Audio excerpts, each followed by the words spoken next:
Hi, I'm Chef Gail Sokol and welcome to my kitchen. Today we're going to learn how to bring back buttercream. So I recently made this beautiful chocolate Italian buttercream, and you can store it. You can freeze it for up to 3 or 4 months in an airtight container. I just put this in my fridge for a couple of days and now I want to use it.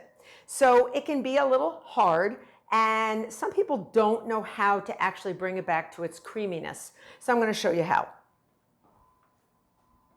So what you're going to do is you're going to put it in your electric mixer, and if you leave it out for about an hour or so, it will get a little bit creamier and easier because the butter that's in that, and I do have a beautiful video on how to make a chocolate Italian buttercream that's simply delicious. So you're going to put this in your electric mixer. You're going to put it on the motor with the paddle, and you're just going to break it up a little bit so that it actually becomes creamy again. Do it on low speed. You don't want to break the emulsion, but you just want to bring it back.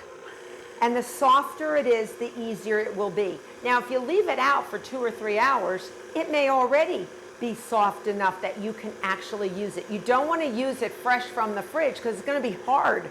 That butter is going to be firm. So you really want to bring it back so it's creamy and spreadable. And I got it. I got it. I got it.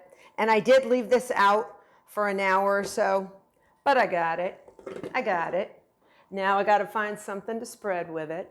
I think I have a few ideas. So if you want to learn how to bring back your buttercream, watch this. And if you want to make a phenomenal Italian chocolate buttercream, you got to watch my video. I hope you become a subscriber. Till next time.